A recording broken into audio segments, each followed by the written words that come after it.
My mom had lived in the same house in Minden City since 1987. She raised me there, buried my father there, and made it clear she wasn't going anywhere. She handled everything herself. A flooded basement, a roof that cost more to fix than the house was worth. She never mentioned any of it to me until it was done. So when she called in spring 2021 and said she was ready to come to Flint, I didn't ask why. My mother never changes her mind about anything. The fact that something made her do it was enough for me to come. If you've ever been to Minden City, there's not much to say. It's a small town, almost a village, deep in the thumb of Michigan. Its population is just over 200 and dropping. Old maples, ranch houses, and big lots. The sort of street where people live side by side for 30 years and still only know each other by the car. I spent the first evening unloading the trailer, starting on the garage. Around 10 p.m., I was hauling boxes from the driveway when I noticed the house directly across the street. Every window was lit, uneven, sourceless light, the kind you can't trace to a lamp or a fixture. I noticed it and moved on. My mom made dinner, we ate, and she was in bed by 9. She seemed fine, quieter than usual maybe, but she's always been economical like that. What I noticed was this. She didn't look out the front window once all evening. She used to do it constantly, a habit she's had my whole life. She'd watch the street, track which cars she'd recognize. That night, she kept her eyes on the table. I didn't say anything. It didn't feel like something you bring up. I went out around 10:30 for a charger I'd left in the backseat. It was a clear night and cold enough to see my breath. I grabbed the charger, turned back to the door, and stopped. The house across the street was lit the same way. Every window, the same flat, even light. But now, there were figures in 2 of the upper windows, standing still, facing out. I stood by the front door and watched. I kept waiting for them to move. Curtains don't hold a shape like that, but these did. 2 people on the upper floor, in separate windows, perfectly still, looking out at the street. I told myself it was nothing. I went inside, but I didn't sleep well that night. On the second night, I went out for a jacket. The house was lit the same way. I stood in the driveway this time and really looked. There were more shapes. Not just the upper floor, the lower windows too. All of them the same, standing upright and facing the road. I counted at least 4 before I made myself stop. When I went inside, my mother was in the kitchen making tea. I asked her about the house. She went quiet, not her usual quiet, just a sort of pause I hadn't seen before. She set the kettle down and said, "Don't look at them." I asked what she meant. She just said it again, the way you say something again when the problem isn't that you weren't heard. I asked how long they'd been there. She said she didn't know. One morning they were just there, and she'd learned not to pay attention. When talking, she stared at the kettle the whole time, like she was scared. The last part came out quiet, like she'd been deciding whether to say it at all. They don't like being noticed watching. I slept with the blinds down that night. On the 4th day, I finished packing. I loaded the last box and walked out the front door. I don't know why, but I looked across the street. The house was completely dark, not just unlit. When I stopped and looked through the front window, I could see straight through to the back wall. There wasn't any furniture inside, no curtains, no rugs, no fixtures. Just bare floor, bare walls, and the kind of emptiness that doesn't come from the house being vacated. It comes from a house that was never used at all. My mom came out behind me. She didn't look at it. She walked to the car, got in, and waited for us to leave. I loaded the last box and drove us out. She never brought it up, and I never asked. I still think about what she must have seen in the months before she picked up the phone to call me. What it took to make a woman who never changes her mind to finally quietly leave. And really, I'm not sure I want to know. I hunt the same 70 acres every October. I have for 11 years. The drive home is brutal. It's the kind of road that doesn't forgive if you drift off for even a second. You hook a left off the highway into a county road that barely shows up on GPS. Then it's 18 miles of farmland before you hit anything that even looks like a town. I've done it in the rain, in the snow, and in fog so thick my headlights just vanish. I know that stretch the way you know something you've done 1,000 times. That night, I was running on autopilot. I was tired, but then something snapped me out of it. Nothing was moving. But in the 11 years on that stretch, there's always something moving. Rabbits darting across a ditch, eyes catching the light at the edge of the field. This night, nothing. Just dark fields and the sound of my engine. Maybe 40 minutes in, I finally saw a deer. 3 of them, standing in the ditch on the left side. Not grazing, not spooked, just standing there. Their heads were up, all facing the center of the road. My headlights hit them and they didn't move. I slowed down. They didn't react. I kept going. I told myself it was rut behavior. Deer can get weird, but I couldn't shake that image. About 30 seconds later, I saw movement in the field on the right.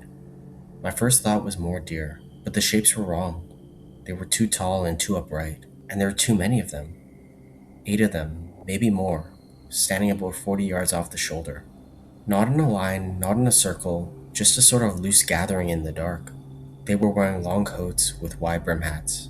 There weren't any vehicles around. There was no reason for these 8 people to be standing in a field at 10:30 at night when it's 30 degrees out. My first thought was the Amish. There's a community near Clare. I'd seen them at hardware stores and farm markets. I knew what the clothes looked like. But Clare County is 2 counties west. Out here, there's nothing. I slowed almost to a stop.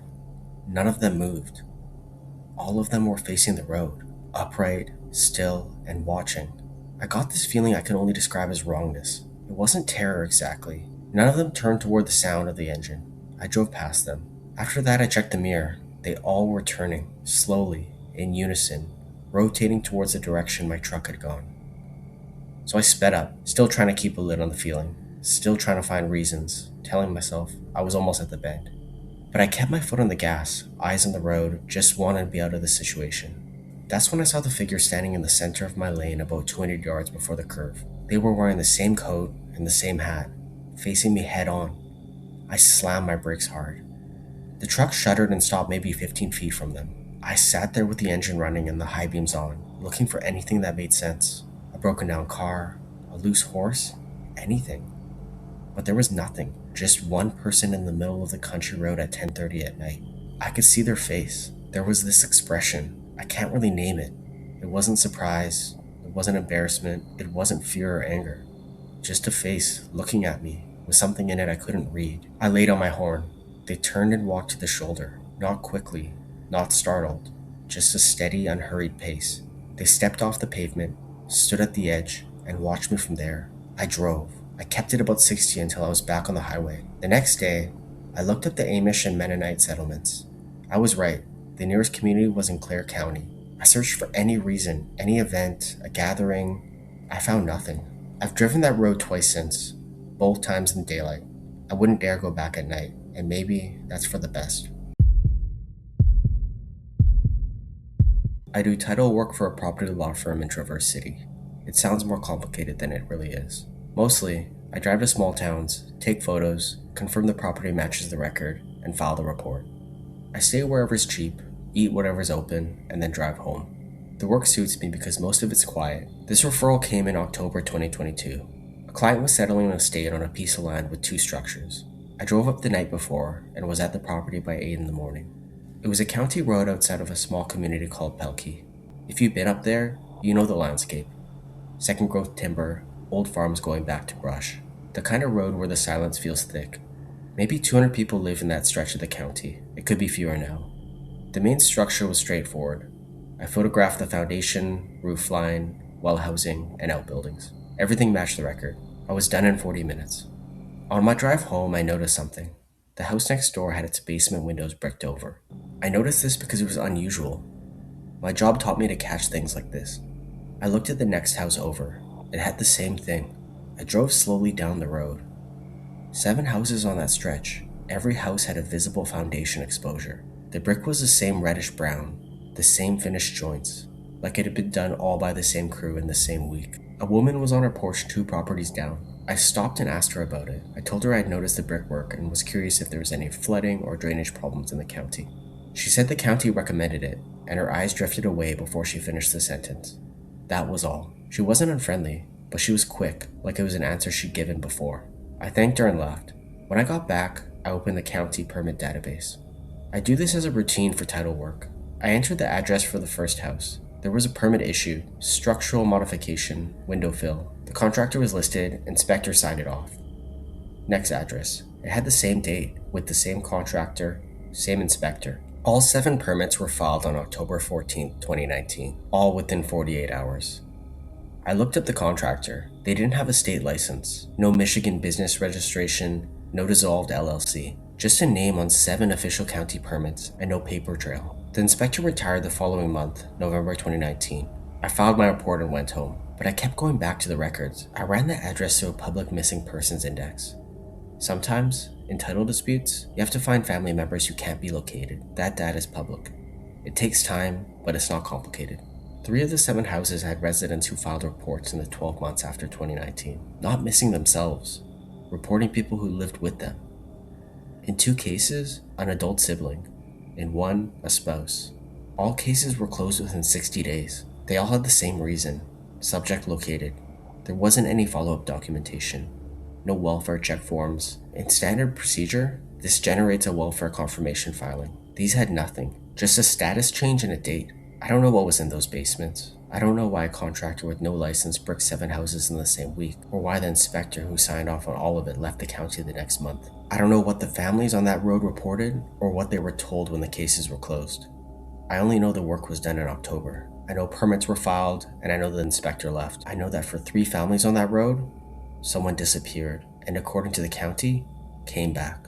There's no record of that part, not anywhere I can find.